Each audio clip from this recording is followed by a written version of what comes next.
Hi, everyone, and welcome. We're so happy to have you here today. My name is Jennifer White, and I am the director of our Learning and Leadership Department at Futures Without Violence. So pleased to be joined today with our partner, the National Council of Juvenile and Family Court Judges, to provide this webinar to you. Before we get started, and before I tell you a little bit about our wonderful presenters today, do want to just note that this project is funded through a cooperative agreement with the Office on Violence Against Women. So we are very grateful for their continued support of our work at the Enhancing Judicial Skills in Abuse in Later Life Cases project. Today, our webinar is Risk Factors for Abuse Against Older Adults, What Judges Should Know. And we will be led today by Dr. Jennifer Storey and Judge Janice Martin. And just a couple things about each of our wonderful presenters that I wanted to share with you. Dr. Jennifer Storey is an associate professor in forensic psychology in the School of Psychology at the University of Kent in the UK.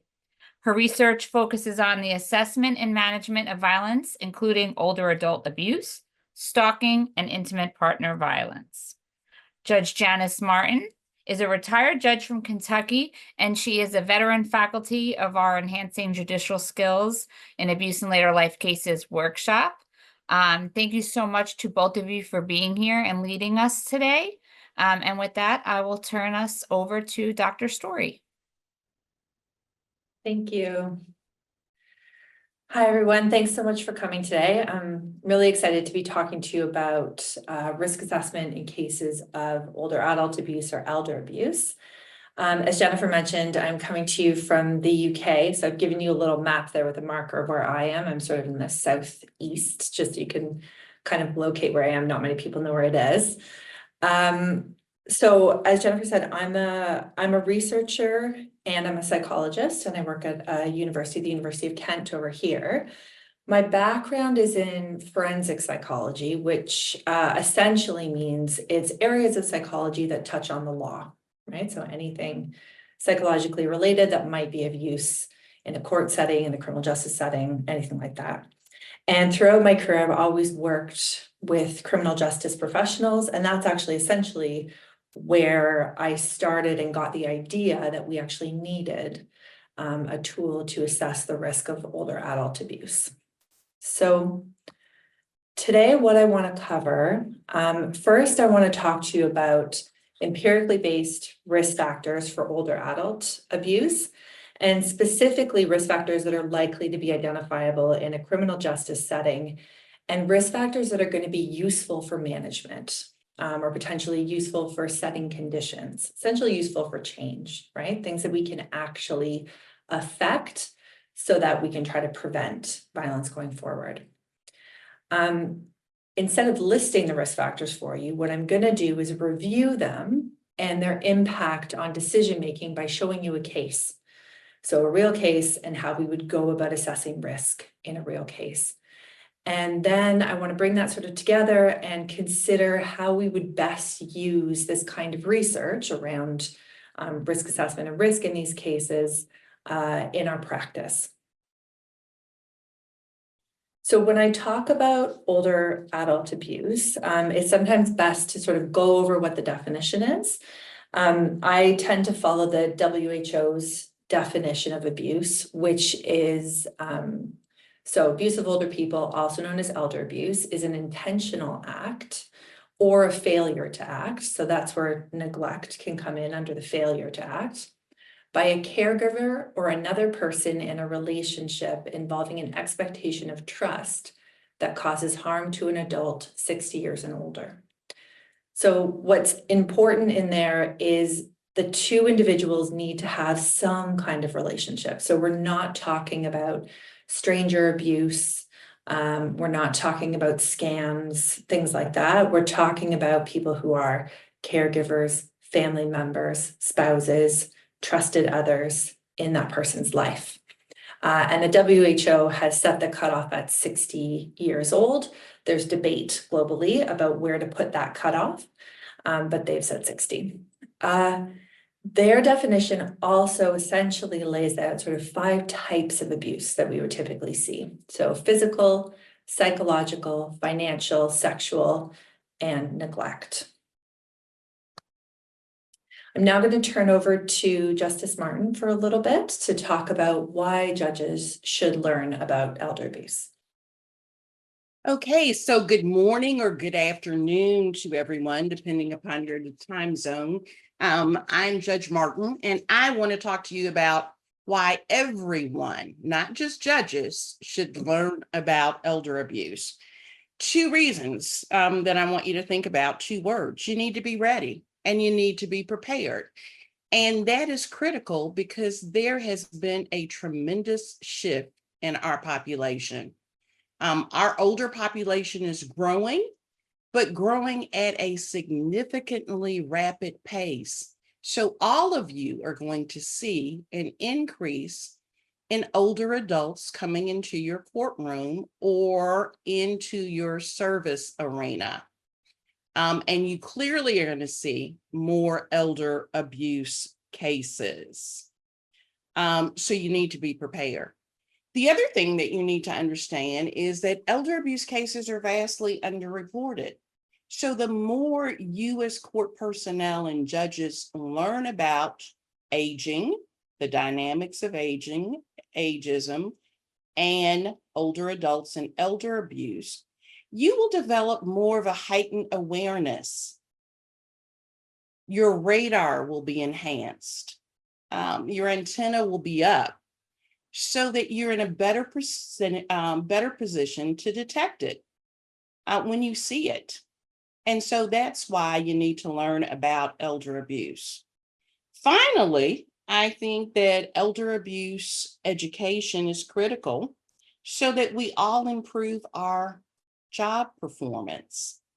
So it's just not for judges, it's for social workers, APS workers, attorneys, community organizers and organizations. The more we know about elder abuse, the better off our recommendations to the court will be.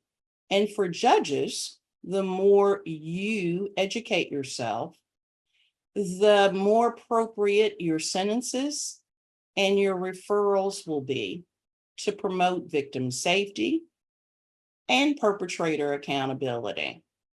If you're not aware of what service providers in the community do a great job and what they provide, then your referrals oftentimes are inappropriate. If you're not familiar with the nuances of elder abuse, then your sentences are not sufficient and your orders are lacking. So that's why it's important for you to do. Okay. Dr. Storey, if you'll turn to the next one. Now, this is something that I want all of you to understand, that the courts will see elder abuse in a variety of contexts. So elder abuse cases don't come in with a neon sign that indicate blaring. This is an elder abuse case. It can show up in a variety of contexts. So you may encounter a theft case, and it seems to be just a straightforward theft case or DUI case. But when you peel back the layers, you may find out that the perpetrator is a grandson who's allegedly living with grandma to assist her. But in essence, he's assisting himself by taking her finances. So the car he was driving with the DUI, he used in an authorized manner. So he's not only taking her car and stealing it, he's helping herself or helping himself to her jewelry, her assets in a bank account, her silver, and taking advantage of the situation. That theft case may indicate not just this isolated incident, but a repeated pattern of this grandson stealing from grandma. So it can show up in civil fraud, guardianship, healthcare decisions, DV proceedings. So all of us need to understand that when you see cases Ask those questions, pull back the layers, ascertain the relationship between the perpetrator and the victim, and see if there are other incidents of conduct that indicate a pattern of abuse that involves elder abuse. Next. What I indicated to you earlier is that elder abuse is an escalating problem. I'm astonished at the amount of elder abuse cases that exist. 1 out of every 6 older adults reports abuse. But what you also need to understand is elder abuse is vastly underreported. So for every 1 case that is reported, you might have 26 or 27 other cases that go underreported. Look at the astonishing statistics here. In 2022, there were 58 million older adults. But by 2050, we expect that number to grow to 82 million. That is just a startling statistic. That is a 47% increase. So once again, I need to stress to all of you the vital importance of everyone, all court personnel, becoming educated about elder abuse, because the numbers are increasing and they're heading your way. Dr. Storey? I will tell you that from a judicial leadership and from a court personnel standpoint, all of us need to take a leadership role regarding educating ourselves about elder abuse. And it's not just judges, it would be court personnel, guardian ad litems, prosecutors, defense attorneys, social workers, community organizations, service providers. And the reason why we need to do that is that we all play a role in proactively managing violence by learning about potential risk assessment and lethality tools. The more we learn about perpetrator risk and victim vulnerabilities, the better off we are in managing violence from a proactive standpoint. We also need to learn about community services so that we make appropriate referrals. Which agencies are most effective? Which agencies are most appropriate for this particular case? And then finally, realize that you have a critical role, all of us do, in the court system, in reducing violence.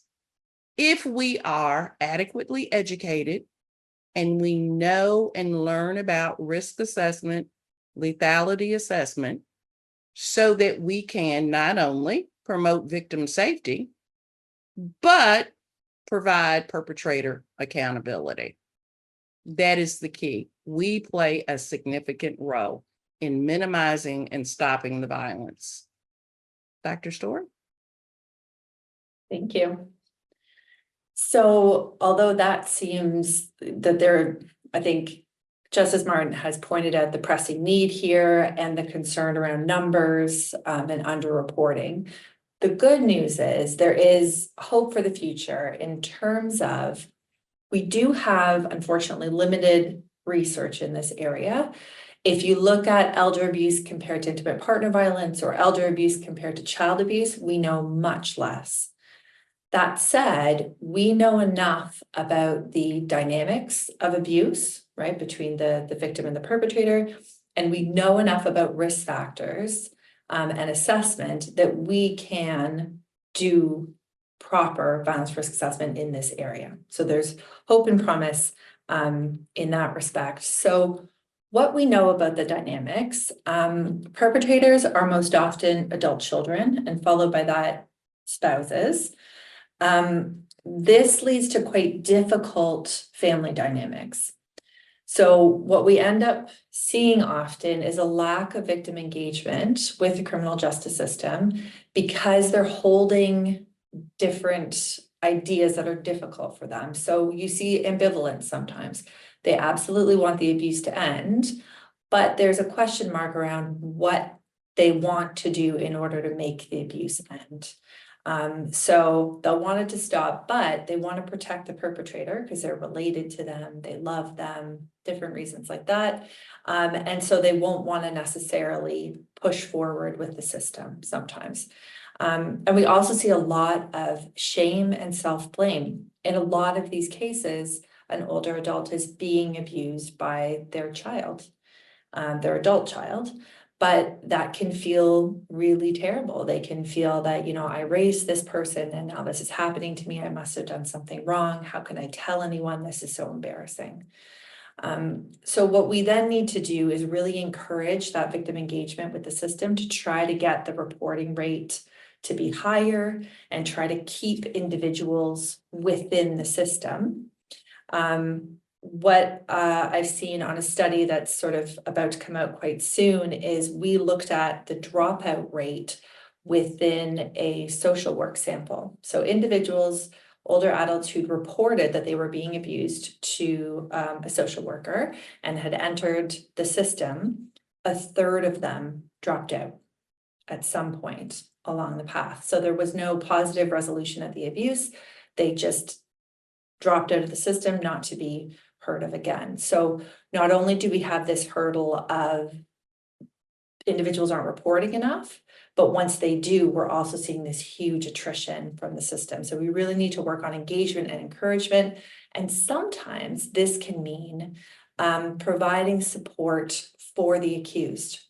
So you may often have victims who say, I'm not really the victim here. It's my child needs help with mental health. They need help with addiction. Please help them, not me. And so framing this contact with the system as something that's actually going to be supportive for their child, for their spouse, can be really positive in keeping them engaged.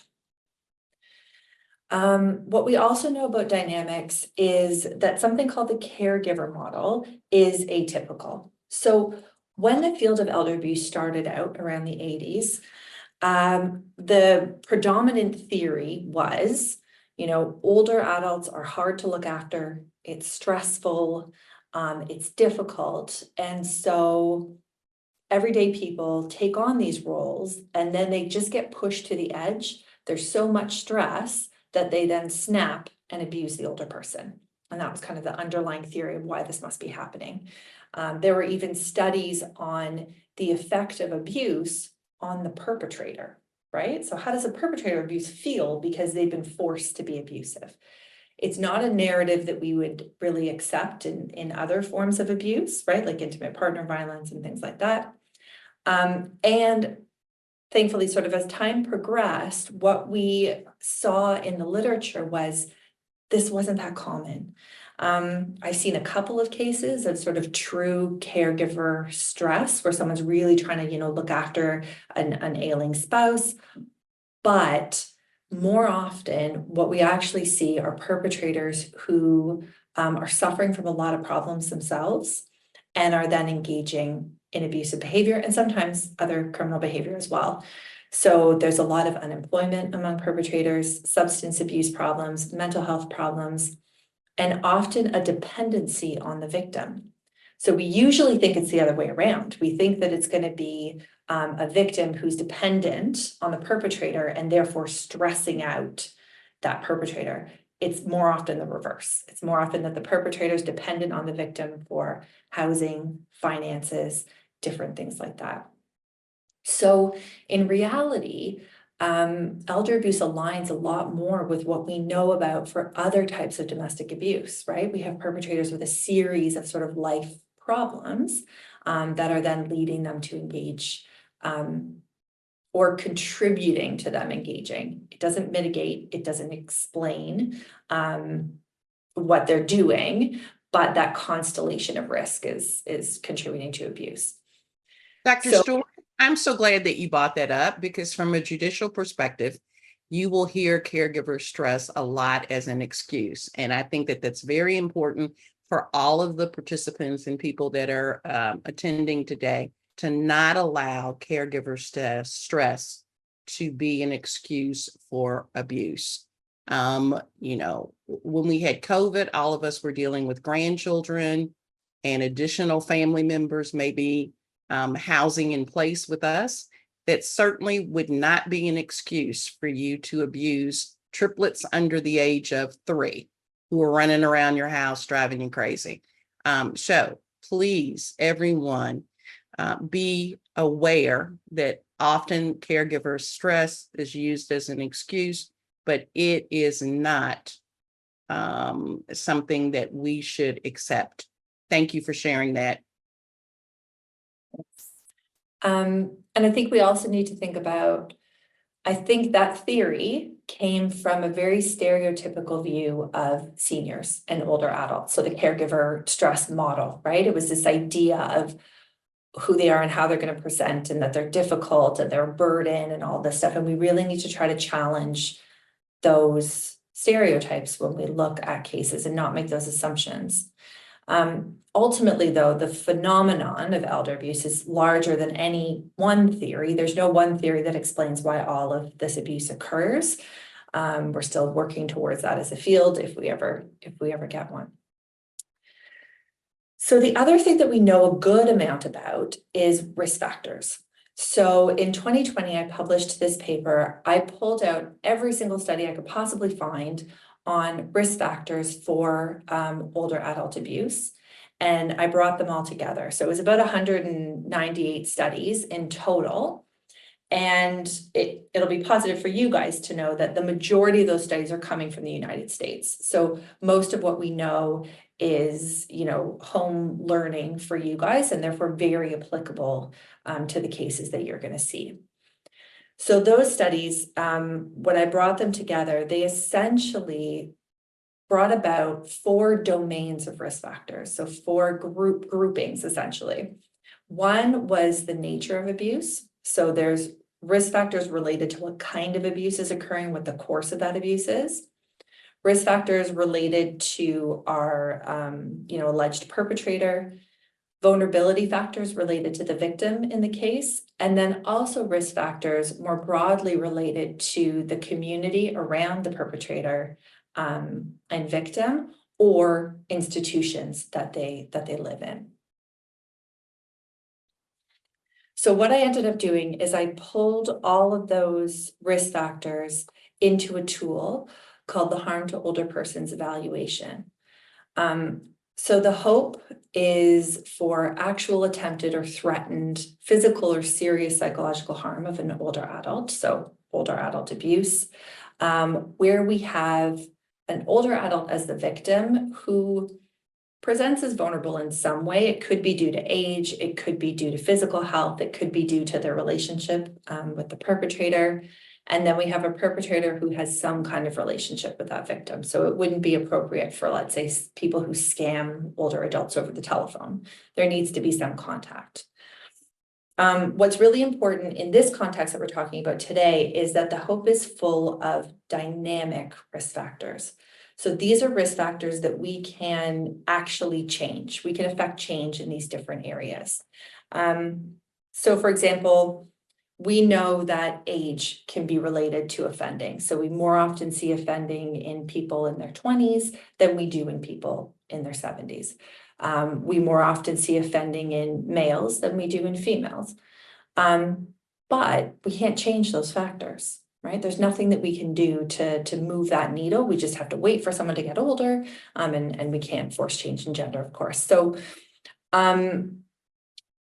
what the hope does is it focuses on risk factors that we're going to go through in a moment that we can actually try to mitigate, try to put barriers in front of, try to affect change too, so that we can prevent future older adult abuse. So the idea is to predict it, to figure out which cases are going to be higher risk, but then also help the individual using the tool to actually then prevent harm going forward. The tool uses something called the structured professional judgment structure or method You might be familiar with that from other types of cases. So the HCR20 is a very commonly used tool that takes this structure, but the most important part of the structure is it's meant to function as a guide. It's not meant to take over somebody's thought process. It's not a tick box exercise. It's meant to help the evaluator consider risk factors that we know to be related to risk, and then make decisions about management and overall risk based on that consideration. So it guides your judgment. It's not meant to take over and remove all professional judgment. So what I'm going to do now, instead of listing the risk factors, is I'm going to begin with a case example and then move through the risk factors in that case. So this is a case that went to court and bail was set. So we're going to kind of put our minds to being in that moment in time after sort of bail was set. And so after we consider the risk factors, we can have a look at how knowledge of risk might have impacted the bail conditions that you would have set, or the management that you would want to put in place in this case. So our case involves Justin, our perpetrator, and Dorothy. Just a little warning or note here that this is a real case and it does involve physical violence. So I'm going to talk a bit about that now. So Dorothy is 70 years old and she is the mother to Justin, who is 36. Justin's father's name is William. He's 73. William contacts Dorothy, but has a very distant relationship with Justin. So William left when Justin was about 18 months old, and Justin often refuses to speak with William when he calls. William's never actually visited the home that Justin lives in with his mother.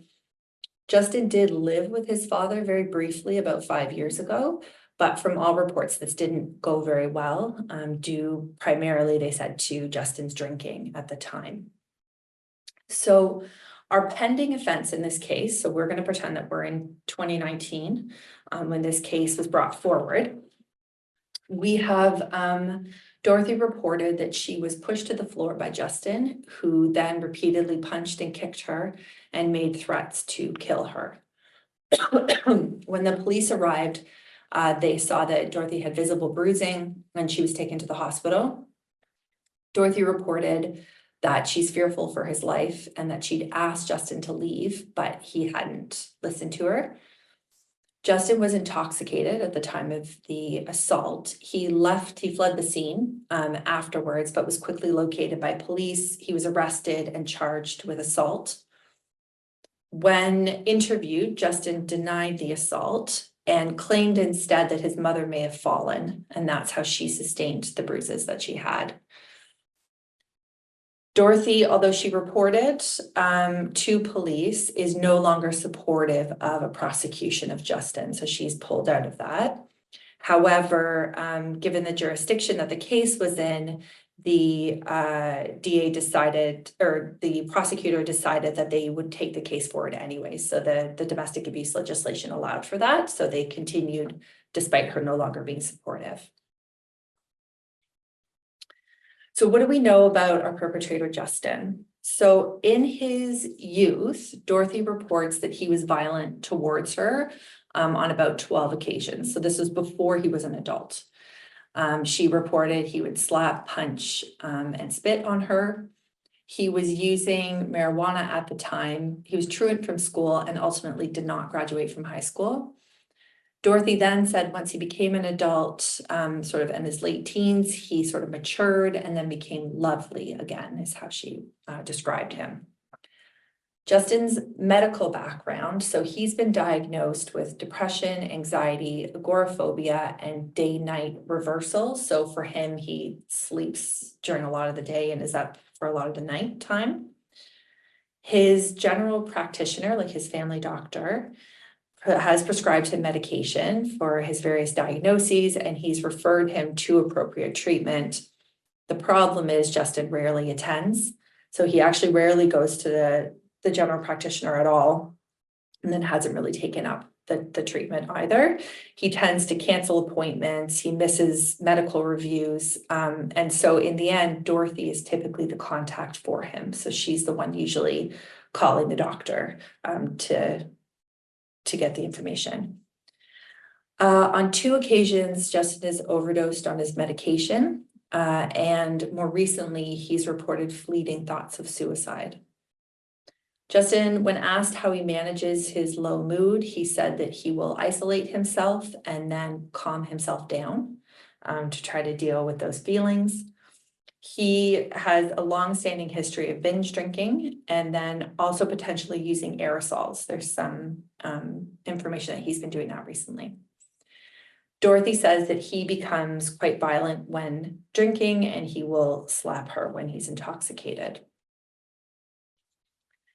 Socially, we're seeing that Justin is often online sort of throughout the night, and then he will not then wake up until like quite late in the afternoon.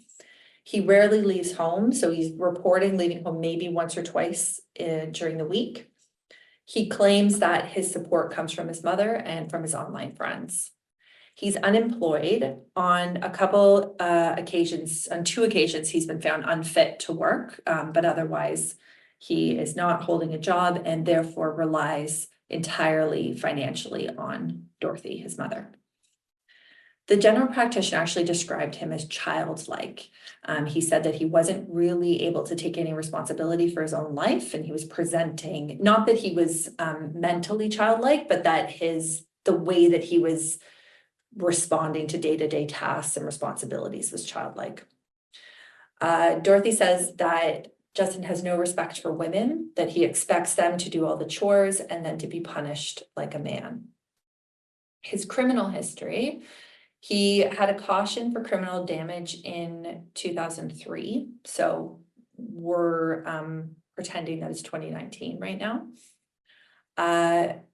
Dorothy has made 4 calls to the police because of fear and or verbal abuse when he's been intoxicated. So they've come to the house. He's also got on his, in the police records, 4 assaults on male and female acquaintances. None of them were ever fully taken through. He was never convicted of anything, but they all reported that Justin had assaulted them. And he also has a large number of contacts with the police for purchasing illegal knives. So he's very interested in martial arts and things like nunchucks and knives and that kind of thing.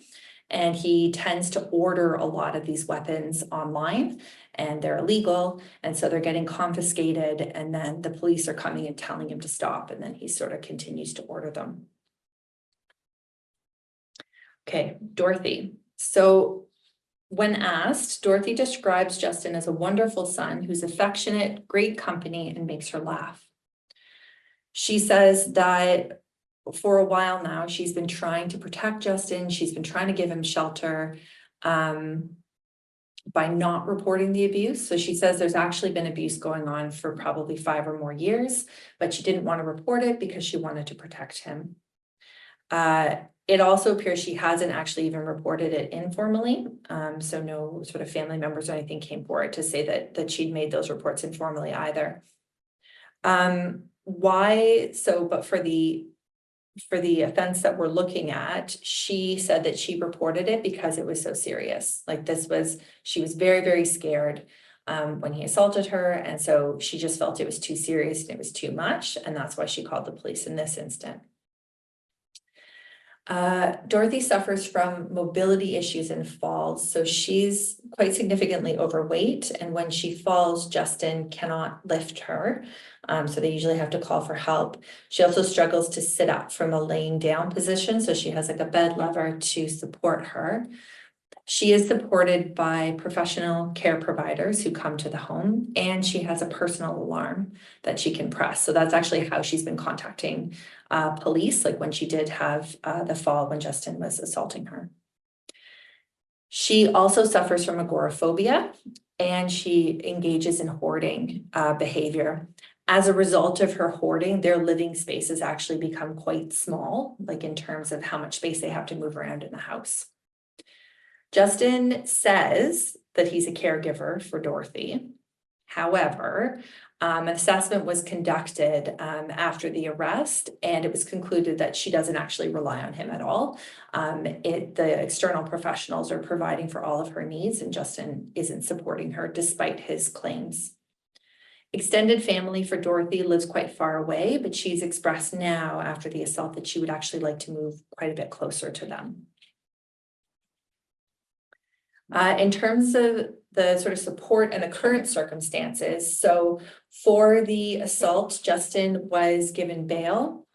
The only two conditions that were given at the time of bail were for him to have no contact with Dorothy, either indirect or direct, and to not go to Dorothy's address. So those were the only two conditions he received. There were no conditions related to where he should live, right? Because he was living with her, but now cannot attend her address. So in the end, he chose to go and live with his father. So William at the moment is retired. He lives alone, and he also engages in hoarding behavior. And William is actually undergoing prostate cancer treatment at the moment. There wasn't an assessment that took place at this step about, whether or not he should be going to live with William, and the court didn't know that that was where he was ultimately bailed to. So that didn't come up at the time. Dorothy's family is quite supportive of her moving closer, so they really want her to move closer to them. Dorothy was provided with some safety planning, home safety services, and then she's maintaining her alarm. So that's kind of where we're sitting at the moment. So in this particular case, no risk assessment was done at any point. So now what we're going to do is take a look at what a risk assessment would have looked like had it been done, and what might that have brought up for us. So I'm going to go through our 4 domains. What you'll notice is some of these risk factors you'll recognize from other kinds of offending. So things like maybe substance abuse tends to come up across different kinds of offending because that causes general life problems, and so is a risk factor for different kinds of offending. What you'll also see, though, is that many of these risk factors don't come up in other kinds of violence or criminal behavior. And that's why we can't just pick up a risk assessment tool for a different kind of violence and just put it into an older adult or an elder abuse case. We need something that's actually derived from the literature on elder abuse. So the first set of risk factors are in the nature of abuse domain. These risk factors are all about what kind of abuse is going on here. So we want to identify the type of abuse that's occurring. In our particular case, we don't have any neglect occurring. So although Justin claims that he's a caregiver, he's not. He doesn't actually have that role for his mother. To a large extent, it's actually the reverse. She's financially looking after him. She's calling his doctor for him. So as a result, her needs are being met by others, and he's not neglecting her needs in that sense. We don't have neglect here. What we do have is emotional abuse. So we can see that, for example, from when she's reported verbal abuse to police. Financial abuse is a tricky one. So in this particular case, Dorothy is supporting Justin, and we can have a conversation about the extent to which parents should be doing that with kids of that age, and that's a discussion. But in this particular instance, financial abuse, it's not being forced. She's volunteering this. She has capacity, so she can volunteer this. If she wants to do it, she can. She's got the capacity to make that decision. She says that she's tried to shelter him up till now. She's now done. So if he tries to come back and extort money from her or threaten her for money, then we've got financial abuse. But up till now, she was doing it willingly. What we do have are threats. So in the main offense that we're talking about, we have threats to kill. And then also, I would say from those calls to police, probably some intimidation when he gets intoxicated. So she sounds quite worried and quite upset, and that's why she's calling police when he drinks too much. We also have physical abuse in the current offense. And what she says is that's been ongoing for maybe about 5 years. So now that we know what type of abuse we're dealing with, we want to think about the course of the abuse. What does it look like? What we can see is that this abuse is persistent. So it's chronic, it's enduring. This has been going on for 5 years. This is continuous abuse. And that's a concern. Abuse that occurs for longer periods of time is more likely to continue. What we also have is abuse that's escalating. So it's getting worse over time. And that's quite similar to other types of violence. When we see that escalation in the frequency of abuse or in how diverse or the severity of abuse, that's a concern because that will likely perpetuate and continue over time. So here, Dorothy's reported the current offense was the most serious. So we see that escalation in severity over time. What we do not have at the moment are any violations of conditions. He's not had any conditions around older adult abuse. It's never been reported, and no one's placed any conditions on him. So we don't have that as of yet. Now thinking more deeply about Justin and what's going on for him. Justin is not displaying any physical health problems that we know to be related to continued elder abuse. What he is displaying are a series of mental health problems. So he has several diagnoses. He's on medication. He has past suicide attempts, and he's currently got fleeting thoughts of suicide. So this is definitely present and it's diagnosed. It's a concern in this case. And we know from the research, it's linked to continued abuse. What Justin also has are problems with substance use. And we measure this not by how much did you drink or what drug did you use. We look at their health functioning, their social functioning. Is this impacting their life in a negative way? And from his longstanding drinking and drug use, we know that it's quite linked to violence. So we see him getting intoxicated and then we see him harming others. So that's a problem and a concern. What we also have is dependency. So we want to be more concerned about perpetrators who are dependent on other people. In this case, Justin is dependent on his mom. So he's dependent on her financially because he doesn't work. And like I talked about before, this is kind of like quite a common presentation of a perpetrator who's actually dependent on the victim rather than the other way around. Another problem that we see with Justin is he's having problems with stress and coping. So what's really interesting with this item is the research tells us when we have perpetrators who feel stressed, they feel like so much is being asked of them and they can't do it, they're at risk of continued abuse. It's not so much whether or not you think that they have too much on their plate, it's actually how they feel and perceive the situation. So it's almost like there's subjective stress. So it's not, again, to go back to our conversation about caregiving, it's not that he has so many responsibilities as a caregiver that he's becoming upset. He feels he's actually stressed out by just day-to-day life. He's not coping with the general tasks that you and I do day to day, right? He can't make it to the GP. He doesn't seem to be able to make it out of the house more than 1 or 2 days a week. He can't seem to, keep relationships going. So he's not coping with general day-to-day pieces. And his general practitioner has described him as childlike. And he's admitted that the way that he copes is by isolating himself, and then not attending appointments, not doing his medical reviews. So that's a concern for us, right? He feels he's stressed and he's not able to deal with it. And again, that doesn't excuse his behavior, but it's sort of an explanation, and it's a flag for us to say, all right, we need to deal with this. We need to help this person to better cope with life, right? He's not coping with life. Another thing that we see here are problematic attitudes. So there's a few different kinds. We're worried about perpetrators who don't want to be caregivers and are caregivers. Perpetrators who have ageist attitudes or negative attitudes about older people. And then also perpetrators who have poor attitudes about the rights of other people, which is probably something that we see across all kinds of harm, right? It's perpetrators who think that their rights are more important than other people and that it's okay to harm others. So here, what's worrying is that he's denying the abuse. He's claiming that she had a fall, which in and of itself isn't enough because most people deny an offense at the first go, right? They don't want to go to jail. They're concerned. And so denial is common. But coupled with that, we also have his doctor saying that he doesn't take responsibility for his behavior.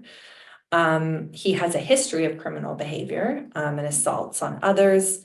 We have his mom telling us he has really negative attitudes about women and his thoughts about what their place is and how they should be punished.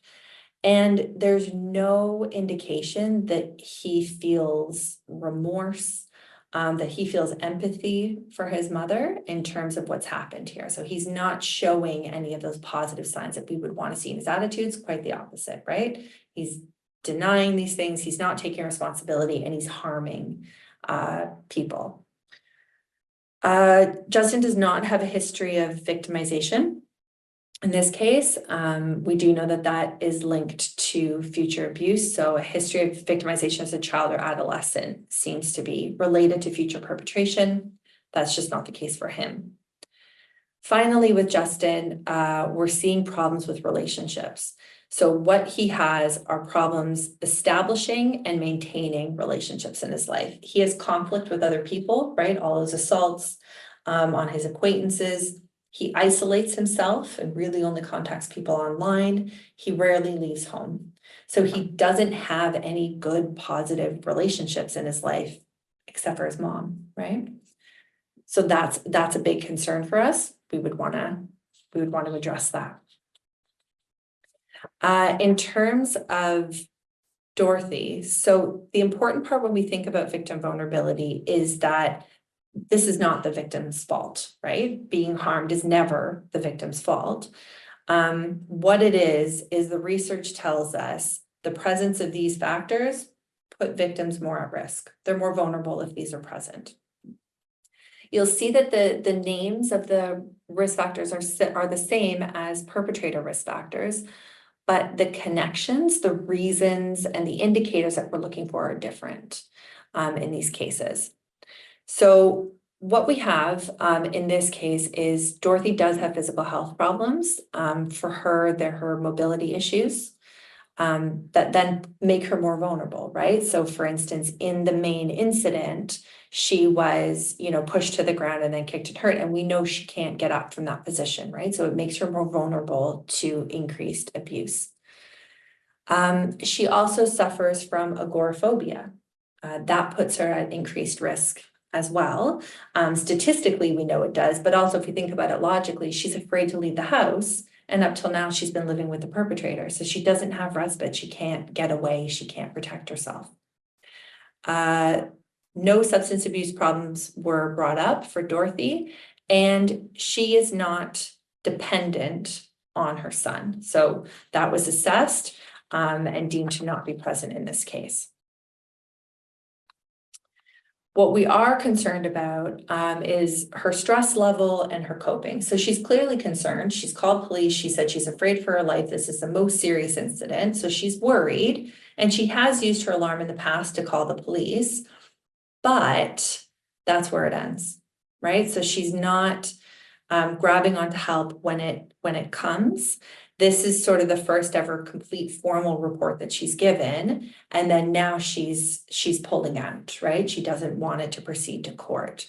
So it's concerning that we've only really had one report in 5 years and that she's now pulled back from help. So she's stressed out and she's not coping.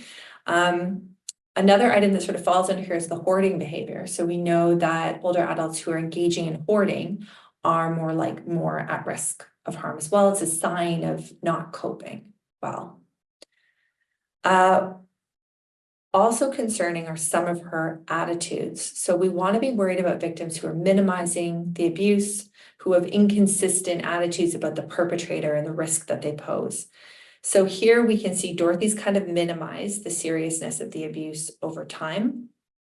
An example of that is she's withdrawing from prosecution, right? So saying this is the most serious incident ever, and then now she doesn't want to be involved, and she's not taking in help. And also there's something that I've termed excessive loyalty that we want to look out for. So as parents, for those of you who are parents, or for those of you who think back to your parents, as parents, we often will do anything for our kids, right? We want them to be safe. We want them to be okay. We want them to be well cared for. But there's a point at which providing that can be dangerous and can hurt ourselves. And Dorothy is at that point.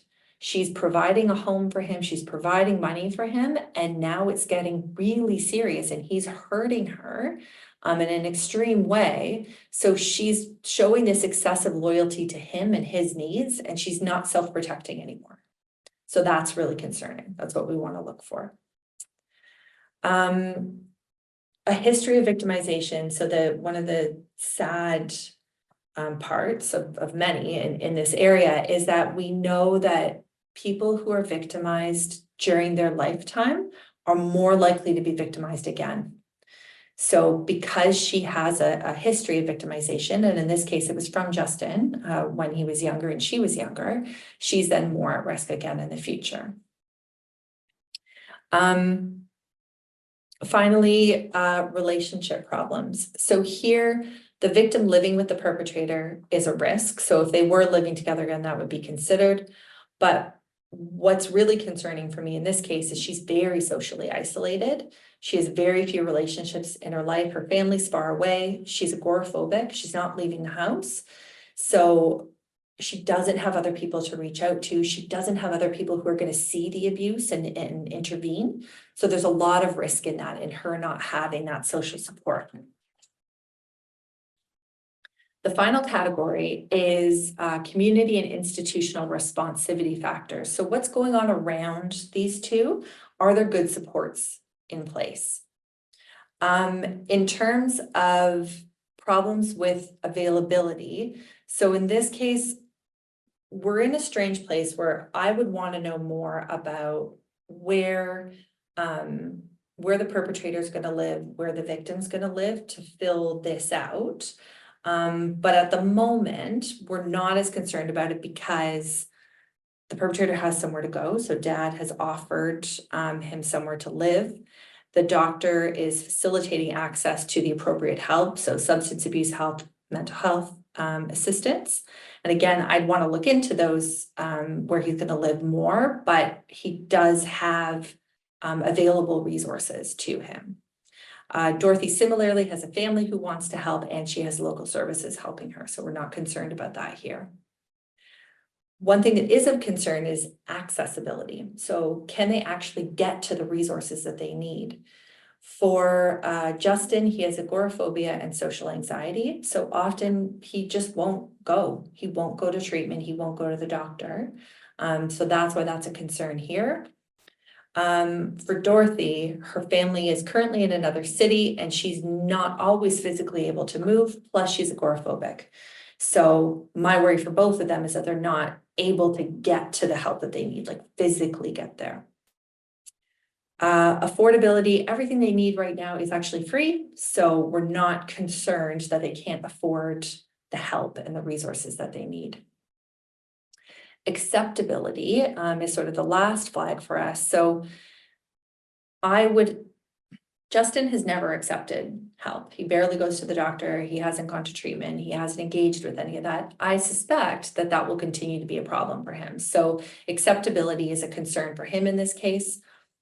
For Dorothy, she does accept help for her physical health, for her mental health, but I'm not completely sure that she will accept help as it relates to her safety, as it relates to her attitudes towards her son and the abusive situation, because she's now withdrawn from prosecution. So for me, that's kind of a question mark. I'm not sure how she's going to do with that going forward. And then at the minute, we don't have any problems with the appropriateness of the services. So far, the GP, the health services, different things like that are functioning for the pair of them. So those are all the risk factors that we want to consider in the case. Now I want to think about or lead you through, how can all these risk factors help us to reduce risk?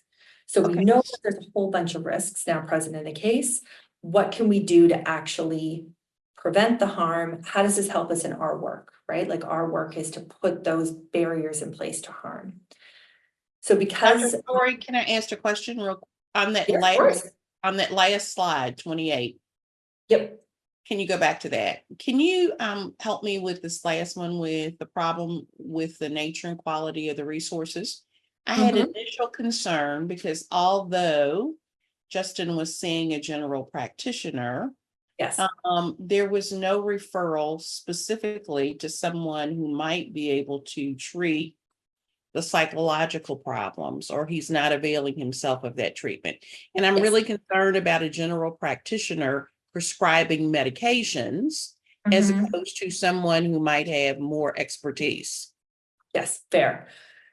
He did refer him to proper services, Okay. just didn't attend. So was So, it a psychiatrist or psychologist, or who was it? yes, oh geez, it's hard for me to remember the specific one, but he got him into substance abuse treatment. He sent him to appropriate mental health services. Okay.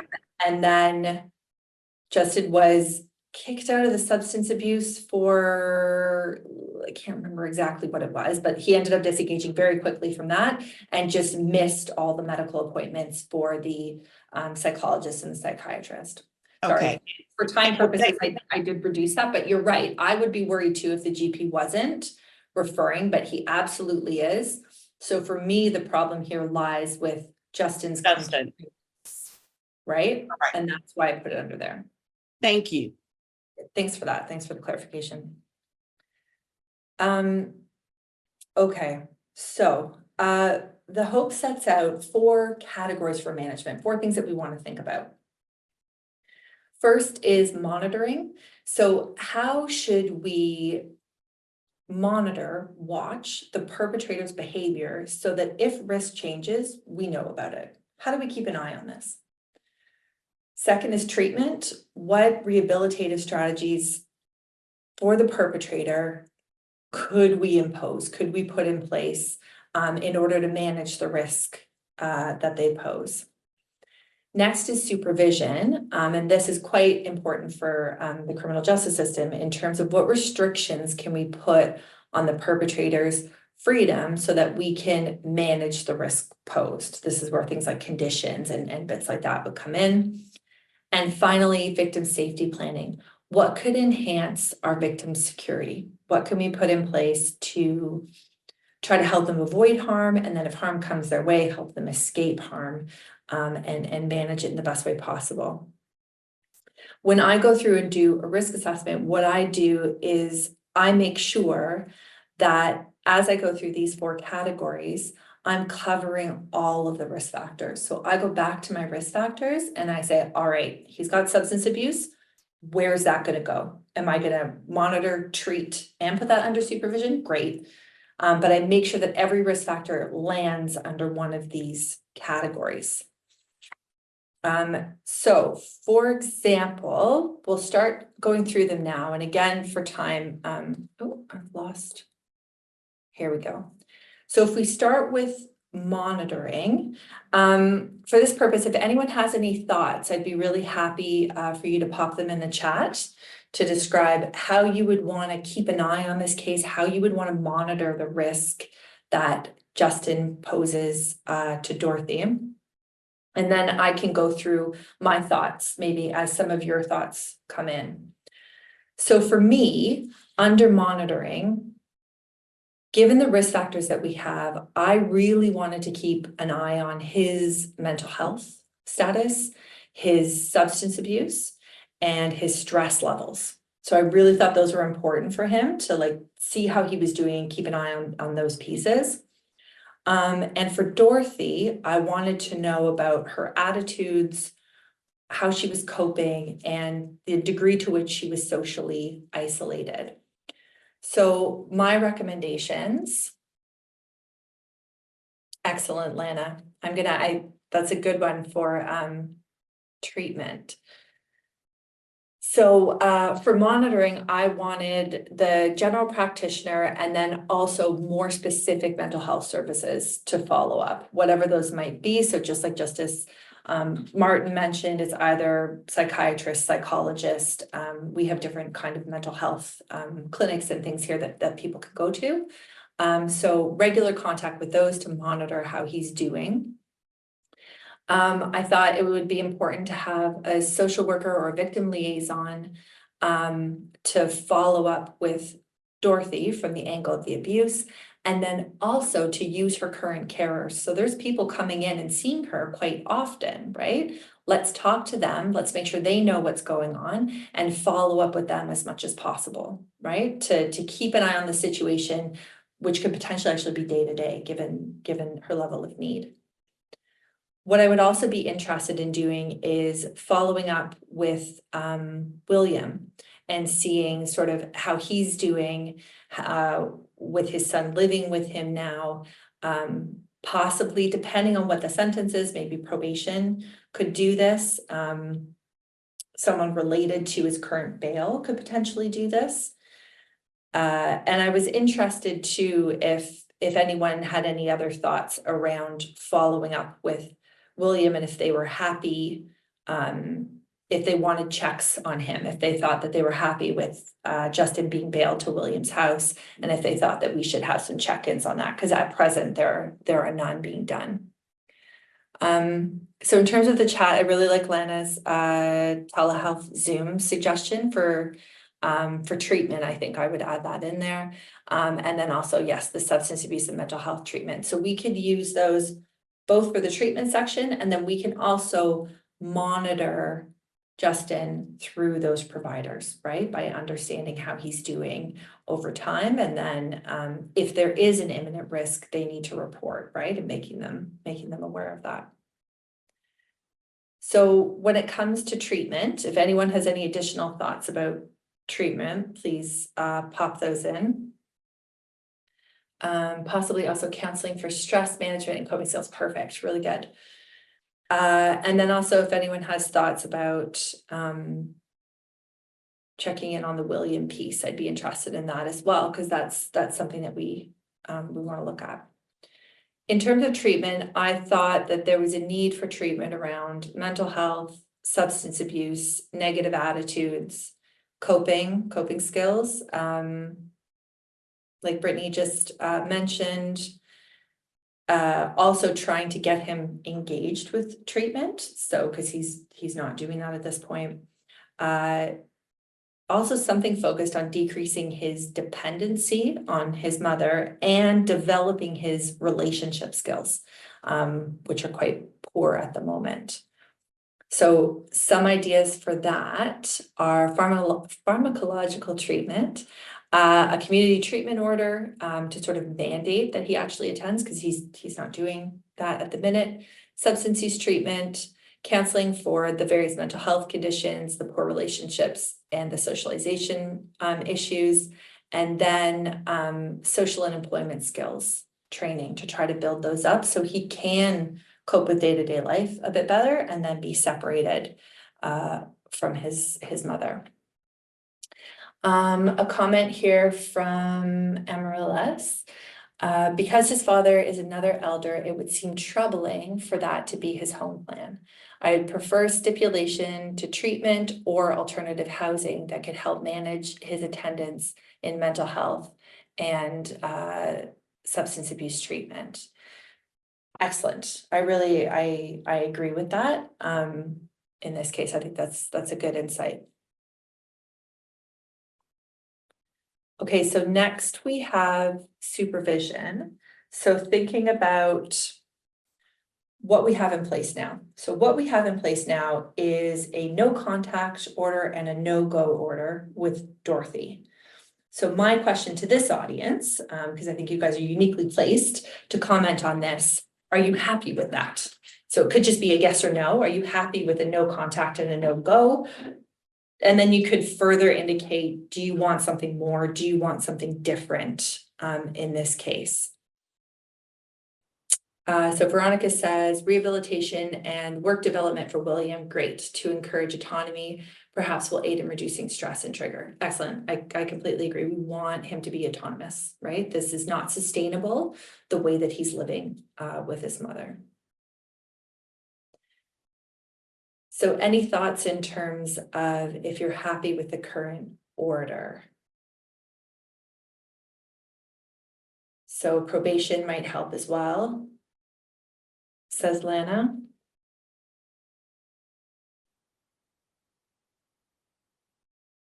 No contact is good, agreed. I think no contact order is good, but also mandating treatment. I very much agree. I'll let you guys continue to type while I put in what I thought, but I'm interested to hear what you might include in bail conditions based on what's there, or potentially probation if we think you would get probation. Janice, no. Absolutely no. Yeah. And then, yeah, Kathy's saying yes. I think what Kathy means is that probably the break there will help with breaking that dependency, right? My additional thoughts, I think, were similar to what's been brought up. So a treatment order, so forcing the issue here about attending treatment because he's not doing that well. And then either, depending on the decision in the case, incarceration or probation with strict no contact, no substance use, and treatment conditions placed on him. Lana says, I think being connected with probation will help with making sure he does what is required of him. I definitely agree. I agree. I think there needs to be closer supervision, right? And watching what's going on. Great. Okay, I'll let you guys continue to add if you feel related to the bail conditions, and I'll start with safety planning. So with victim safety planning, I usually say we need to meet the victim where they are in the process and in what they want. Because in reality, if we suggest a whole bunch of things and they're not there and they don't agree with us, they're just not going to do them, and it's not going to move the needle, right? So sometimes we end up doing less than what we really want, but trying to meet them with what they're willing to do and how they want to move forward. So what in this case, I would probably say that given that she's not supportive of prosecution, I would really try to point out the positive treatment requirements that I would want to push in this case, right? Well, if we do move forward, we can maybe force him getting treatment, force him getting help with the substance abuse, try to improve various skills that might help him to be more autonomous, more independent, right? So I thought a few things, residing separately, which they are currently doing, having a protection order in place. I think she would need really careful guidance around a protection order. I think she might not agree to that. But you can have victim sort of liaisons that can help with that discussion and try to point out the positives there, I think. Continued use of her personal alarm, which I think is really important for her being able to report. I would want to change and improve the door lock so that Justin couldn't come back, unannounced or as he pleased. Having some safety planning around what she can do if there is another abusive incident, how she can deal with contact going forward. Treatment for the agoraphobia so that we can try to get her out of the house, more social with other people and things like that. Also treatment for the hoarding, I think would be good because most likely that's an indication of other underlying issues, right? And it can also become a safety concern, right? Especially for somebody with mobility issues. If things fall on her, if she gets trapped, it could be quite dangerous. I'd like her to be in counseling or support group, possibly online, given the agoraphobia, and then really try to push that increasing socialization so that she has more people in her life, more positive experiences in her day-to-day life, and do what I could to facilitate that move to family so that she can get closer to people who can see her, talk to her, check up on her. I'm just going to check the chat quickly. So Where did it start? Maybe Lana said probation. So Veronica says supervised contact if it's a positive positive experience for the victim. Great, because often Veronica's right. In these cases, we don't have parents who, at the age of 70 say, well, I never want to see my child again. Right. So helping to facilitate that in a safe way is the best way to meet the victim where they are, if that's what they want. Amarilla's online groups would be great, especially Al-Non and DV awareness. Oh, excellent. The no contact order may be difficult to get her to adhere to. I agree. And there's some, yes, I agree, definitely. Brittany says, doesn't sound like the perpetrator owned firearms, but definitely think he shouldn't be able to purchase or own any during his time as a condition. I definitely agree. And I think that's a good comment also on because he often owned knives, right? That's what he was buying. That was his sort of like interest and weapon of choice. So it would be important to try to restrict that as much as possible. A final thought on victim safety planning. Is anyone worried about anybody else? Do we think there's another potential victim here?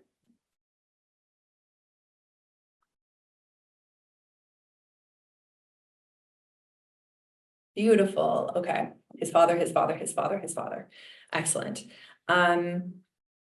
So I definitely agree with that. And in this case, we talked a little bit about being in contact with the father, monitoring through the father.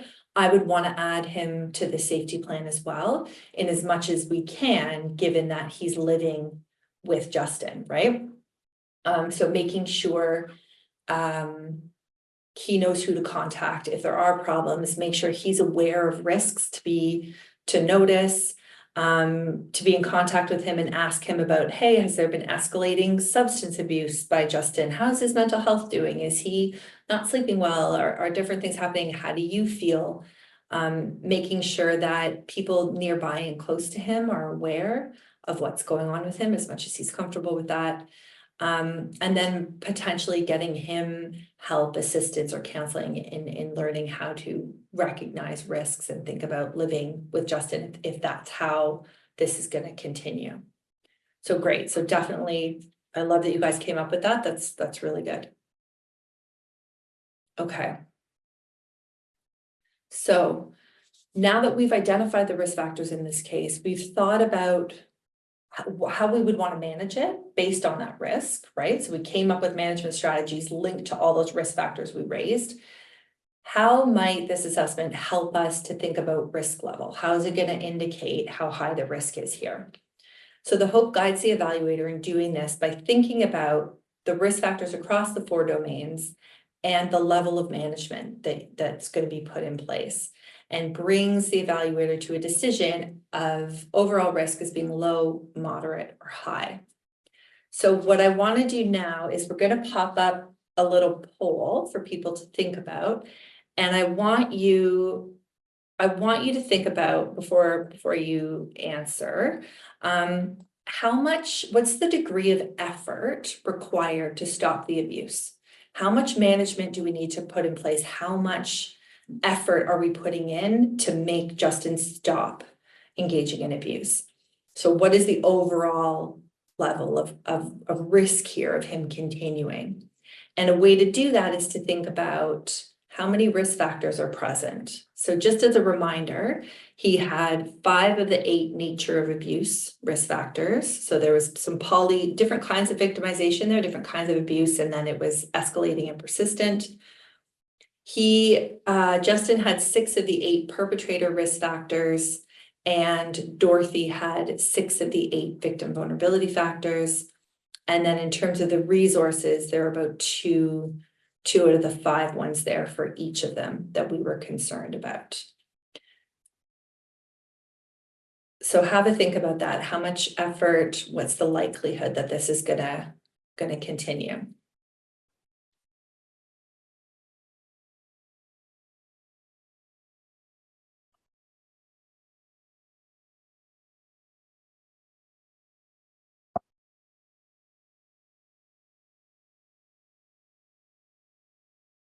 Okay. Oh, we're still getting responses.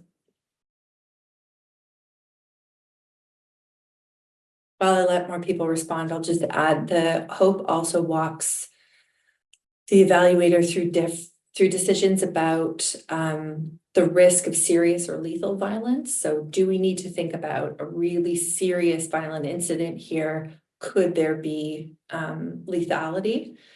And then also think about, are there other victims? Are there other people that we're concerned about? And I think you guys have already told me for that one that you would say William is a risk here, that you're concerned for him as well. So it would walk you through making a couple of different risk decisions in this case. So we have a good number of people. I think it's slowing. Vast majority are saying high risk. So we think this is likely to continue. We would have to put in a lot of management to actually make this stop. So great. So essentially now I've walked you through how you would kind of do it in this case. You've made your decision, and that would be your assessment. So what I'm going to do now is take you through what ended up happening in the case so that we can think more broadly about sort of how a risk assessment would work had it actually been done in this case. So like I said, we had Justin was bailed with a no contact and a no-go condition related to Dorothy. He quite soon after breached those orders. So he called Dorothy about 3 times, and he showed up at her house on one occasion, banging on her door and asking to apologize. Should I pause? Meredith, I'll answer your question right after I do the case conclusion. So he breached it about 4 times, including in one of those incidents, he threatened to hurt himself. Dorothy reported those contacts to the police, but there was no breach charge that was filed for any of those. Dorothy kept in contact with William while Justin was living with William. So she would actually call him quite often and like check in and see how things were going with them. There wasn't any other check-ins that I was aware of or could find.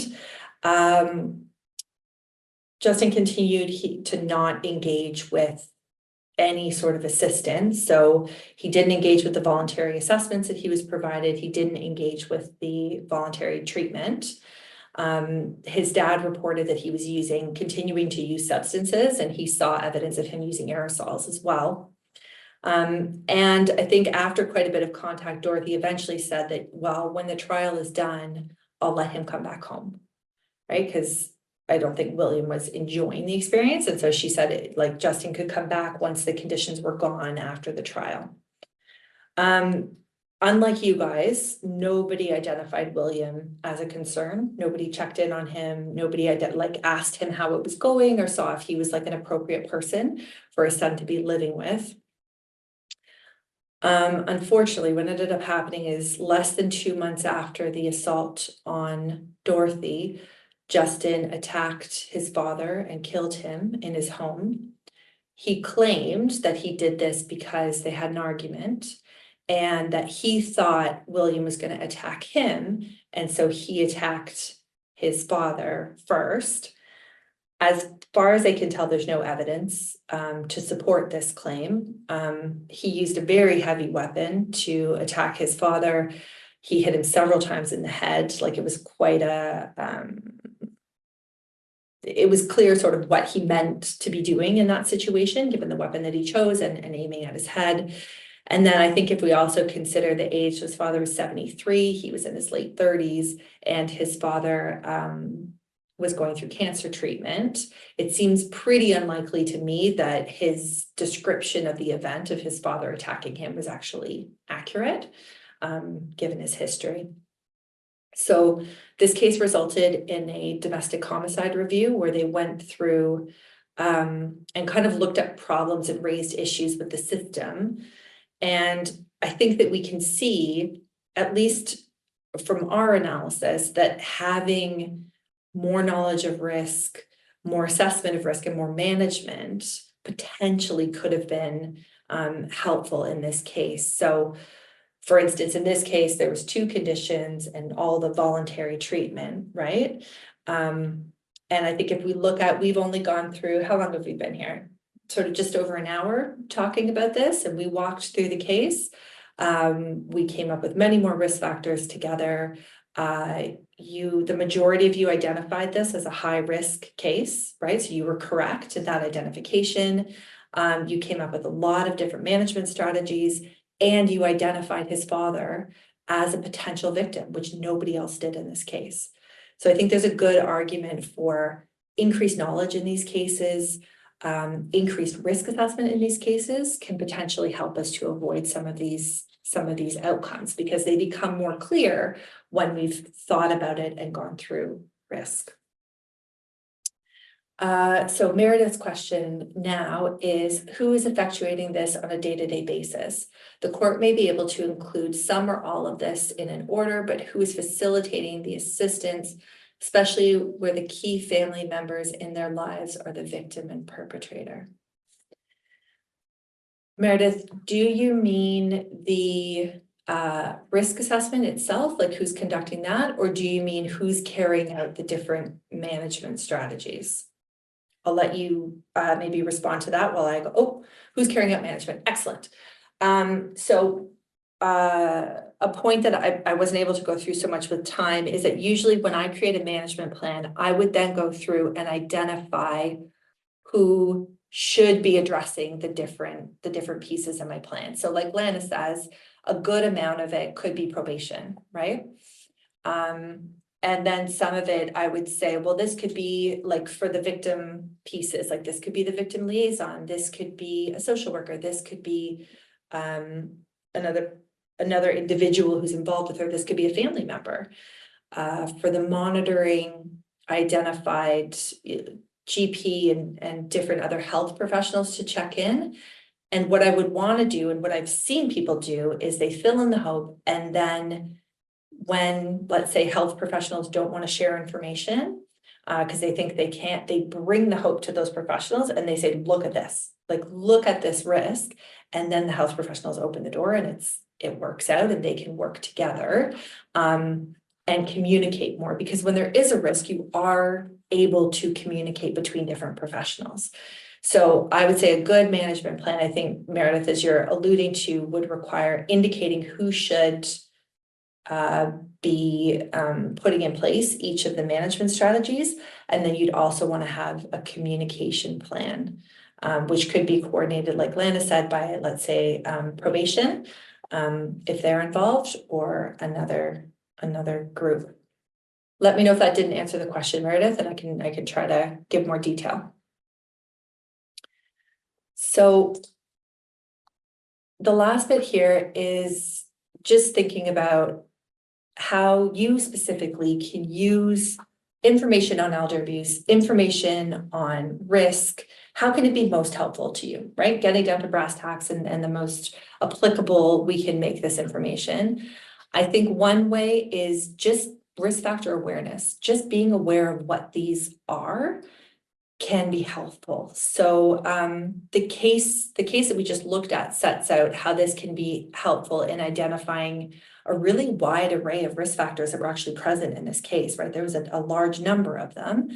And it can then help us to see how high the risk might be when we walk through it in that way.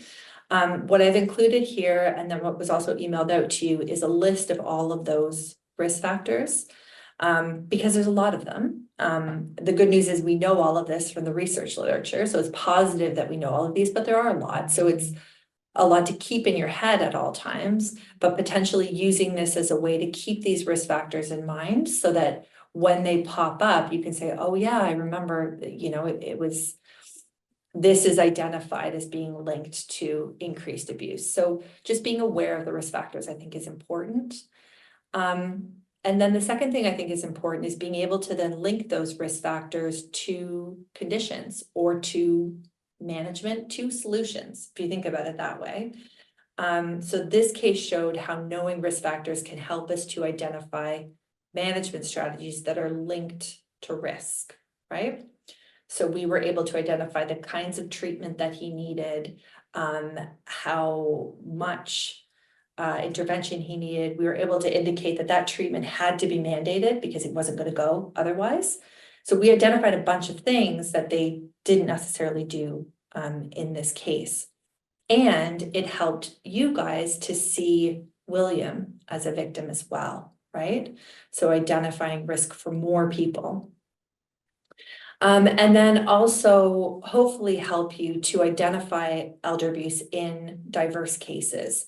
So this case was kind of, I think, as Justice Martin said before, it's not always going to be a neon sign in your face. This one was kind of a neon sign in your face, right? That this is elder abuse. But when these cases are more hidden, when it's a part of a different, criminal act that's brought before you, knowledge of these risk factors might help you to see it in a different case where it might be a bit more hidden. You might notice, oh, I have a victim who's, expressing a lot of these different risk factors, or my perpetrator seemed to have a lot of these bits as well. Those are sort of my thoughts or hopes on how it might be useful, or this knowledge might be useful, but I am very interested to hear what you would find useful. Tools, memory aids, additional research. So please do feel free to reach out if you have ideas for what the next step should be. What would be most helpful for you? What research questions should we be trying to answer here? I'm very interested in doing work that's going to actually be beneficial to practice. Jennifer, may I ask just a clarifying question about the risk factors? Of course. When you talk about the perpetrator risk factors by victimization, prior victimization, Yes. Is that specifically referencing like any kind of victimization, or victimization between the person who is the older person in their life and them? So is it linked to the victim, I guess, is the question. Good question. It is not. Okay. So what the evidence tells us is a perpetrator who's been abused as a child or adolescent is more likely to engage in elder abuse. So that's what that item covers. Okay. Yeah. And then the other question is, so when you talk about looking through these risk factors that and you come out with sort of a picture of what in totality is the likelihood for continued elder abuse, does that mean likelihood that the perpetrator will continue to abuse? Like, is it specific to that victim in this situation too, or is it like likely to abuse others? That's a really good question. The way that it's set up, because, so for example, let's say really early on in this assessment, I didn't do it because I didn't want to give you the answer of William at the start. But if you sat down and took a look at this case, a lot of people wrote in William here, right? They started to get worried about him. What you could do is complete the hope and do the victim factors for both Dorothy and William.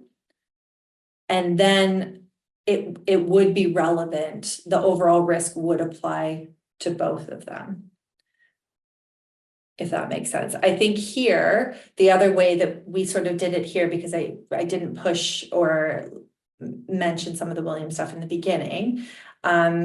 You have a section in the hope of other risks identified, and you could consider other people. So sometimes it comes up that we need to be worried about other caregivers. So I've had cases where the perpetrator was coming into a hospital and trying to take the victim out of the hospital, right?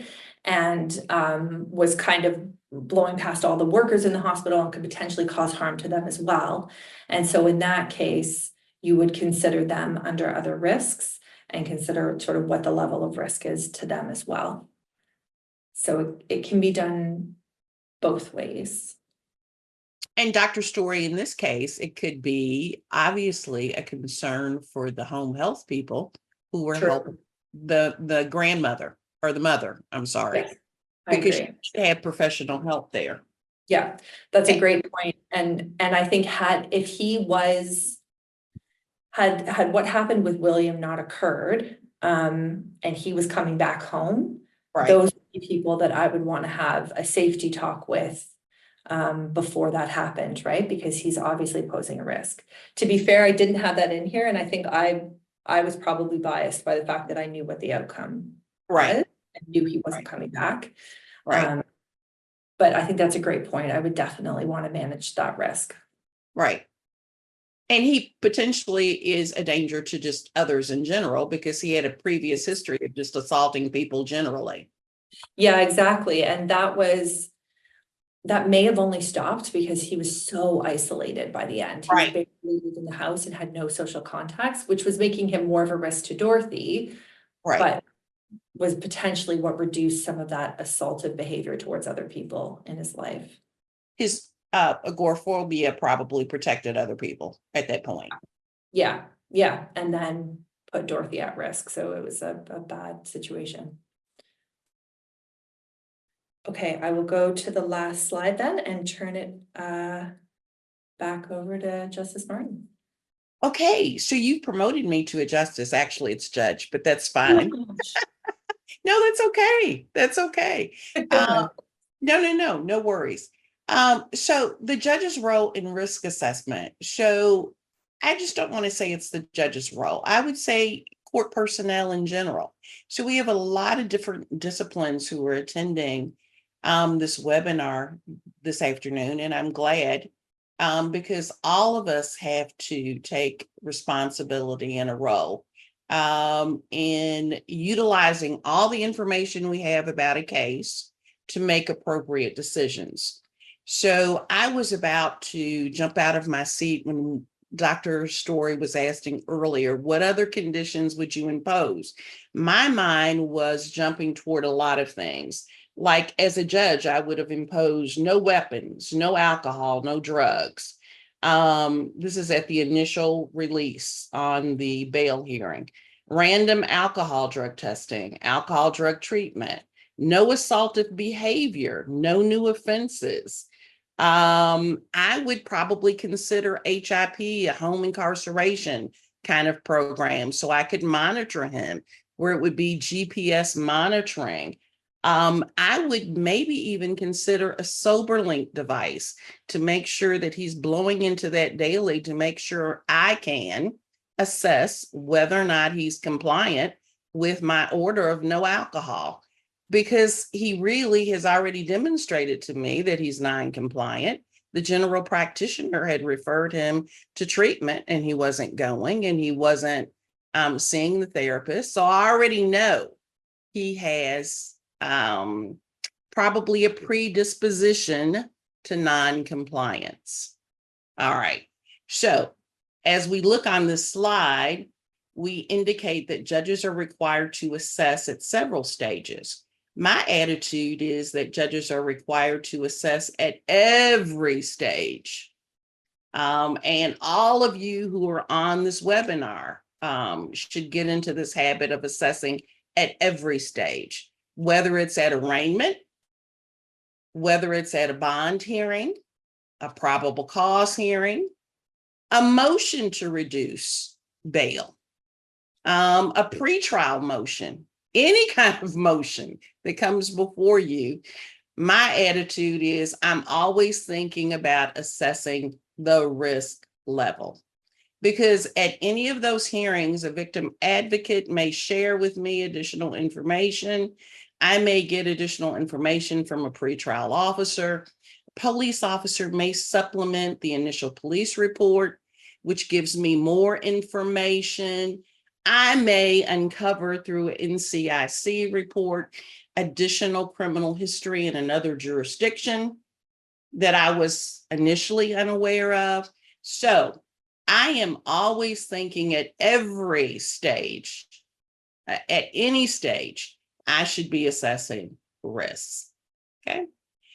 Now, there is this thought that judges should not be conducting risk assessment from the bench, but that does not preclude you from always considering all of these factors and red flags that appear in front of you.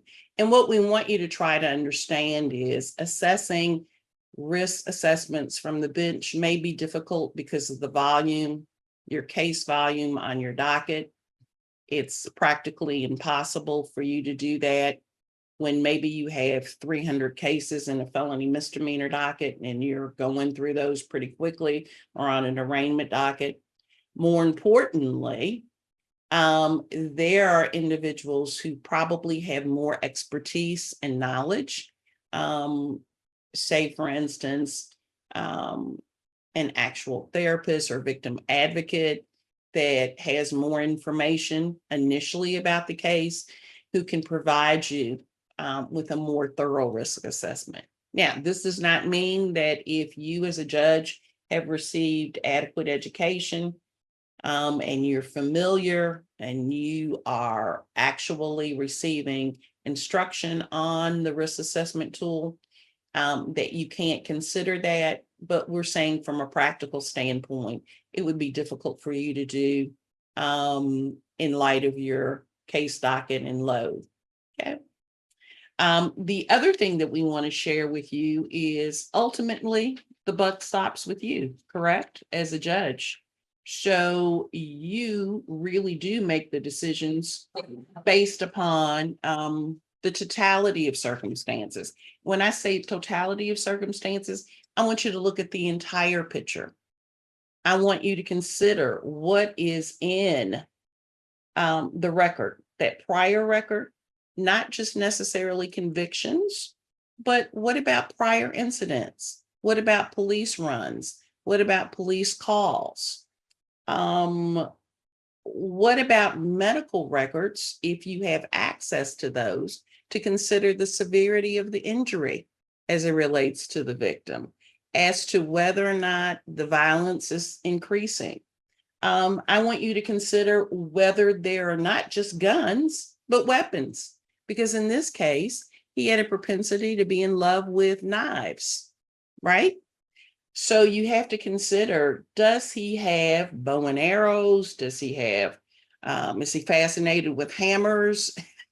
Is he fascinated with knives, nunchucks, any of those things? Whether or not there have been threats. And more importantly, how does the victim feel about the threat level? Because keep in mind that victim knows better than anyone just how dangerous potentially that perpetrator can be, because they have lived with that perpetrator. They have experienced the violence. They know better than anyone. So when a victim often tells me that, I fear for my life, he does pose a threat. He's threatened to kill me, Judge, and I believe he's going to do it. I really have to consider and listen to that very carefully. Okay. So these are the things that I want you as individuals involved in this to really consider. Finally, I want you to understand that judges really do have a responsibility. And if we are proactive, we really do play a significant role in reducing the violence and promoting victim safety and perpetrator accountability. It's a critical role. It's one that we should seriously embrace, because we really play a vital role in that area.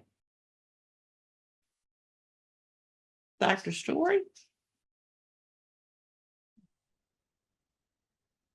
Anything else? There were a couple of questions I wanted that were directed to you. There was one I recall earlier from Deidre. She was concerned about, and she wanted to know if you had any statistical information about caregiver stress, because in her experience, rarely has she seen that. So she wanted to know if you had any data or any research, because her position has been rarely has she seen that. And I think she just wants some confirmation, was that an aberration? I shared with her that I rarely see caregiver stress, I would say that in caregivers, in a way that don't reach courts, we can see, I think, not less abuse, but abuse that doesn't necessarily make it to the court system. But in the cases that I see that are, so I've gone through all the domestic homicide reviews here, I've gone through a lot of police cases. I very rarely see caregiver stress, like a handful of cases. And it's quite extreme when you see it, like it's often spouses, and then one of them has health problems and is looking after the other one who has some very serious care needs. And then there's often markers of them being overwhelmed before it occurs. But I would agree, I very rarely come across it as being the overarching reason for the abuse. Right. And we're not saying that there isn't stress involved with caring for older adults. None of us are trying to say that there's not stress, but there's stress dealing with small children under the age of 5, right? And if you have triplets or twins, that can be a nightmare. Just one sometimes can be a nightmare. But we would never justify child abuse because of the stress. So what we're just trying to say is, although care can be stressful, it is not an excuse for elder abuse. And we kind of concur with you, Deidre, that it's probably very rare. The other question that came up was a question from Meredith. And Meredith, I hope I answered that with saying who patrols. Certainly probation can, pretrial release programs can. But if you gathered from me as a judge, I really like to patrol with very specific orders up front. And I am not opposed to having case reviews. And I make it abundantly clear to all of the participants, if there is non-compliance with my court order, bring it back to me immediately on a show cause order. So there will be swift and immediate consequences so that people like this individual in this case know I am not playing. I take this very seriously. There will be compliance with the court order, or there will be sanctions. That would have been so good in this case, right? There were 4 breaches. Yes. Did not get attention, and he wasn't undertaking any of the, treatment that was being offered or anything else. Like there's a lot of chances for intervention, I think, that were missed. Right. And that very first release with the bail, I would never, under any circumstances, only enter those 2 orders. That's clearly not appropriate and not sufficient, considering all of the red flags in this case. Yeah, I agree. I think they didn't, it's almost as if they didn't see any of the red flags, right? They didn't see William, they didn't see any of the issues that came up, which is hopefully something that can be avoided with an understanding of risk factors, right? And then they become so salient that you see them and you realize you have to put more in place. Dr. Storey, I'm wondering if, so, and not particular to this case, but in general, in your research and the work you've done around elder abuse at large, what are some things that you've noticed would be considered like protective factors for older adults? So, or like we say sometimes in children exposed to violence, like resiliency factors. Are there things that come to mind for you that you think are protective in general?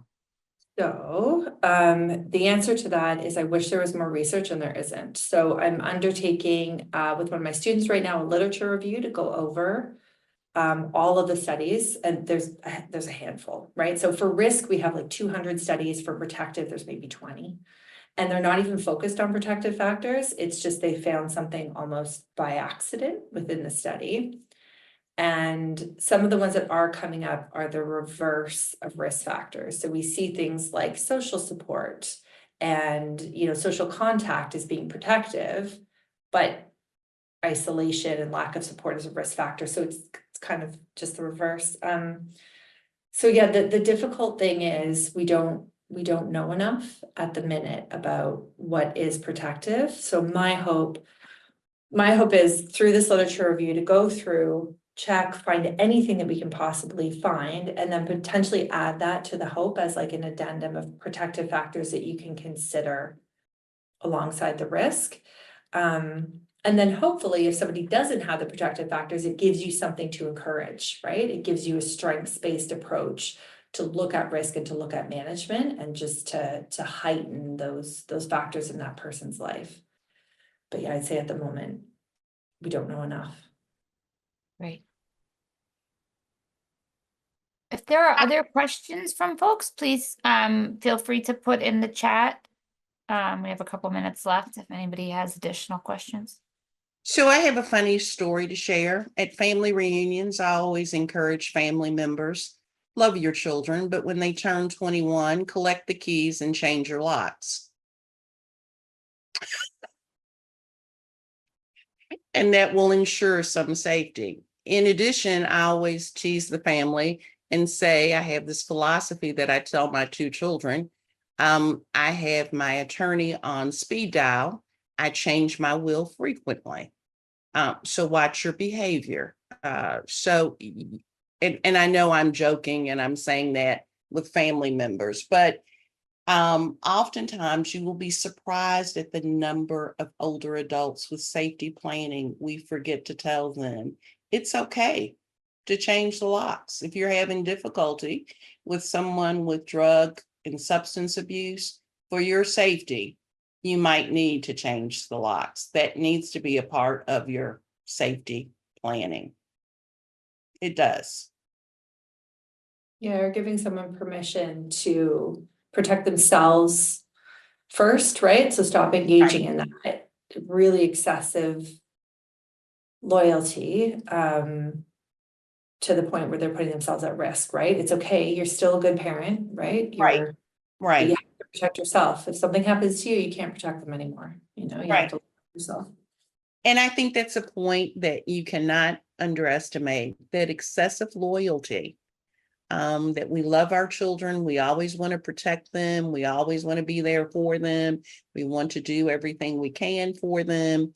But as they become older and adult children develop problems, whether it's substance abuse or alcohol, or they're thieves, you have to protect yourself.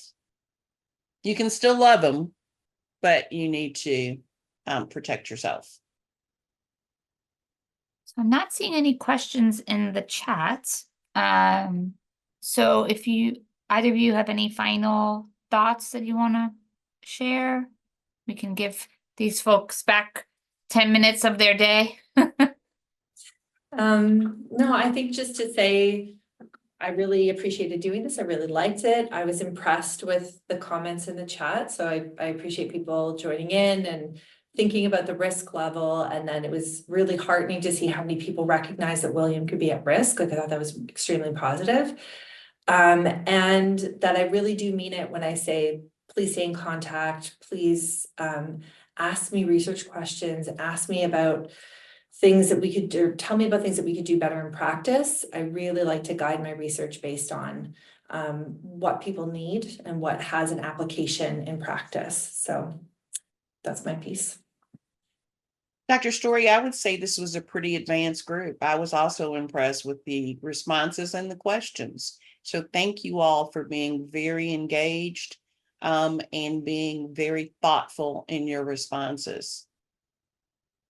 And thank you so much to Judge Martin and Dr. Storey for leading us today. It was an excellent learning opportunity.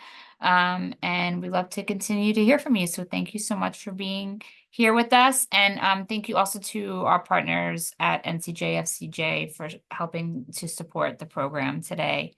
We appreciate you all participating, and we will be sending you out a link to the slides after this. If any of you have any questions, please feel free to reach out to me. My name is Jennifer White, and my email is also on the screen right now, jwhite@futureswithoutviolence.org. Thank you, and I hope you all have a wonderful day.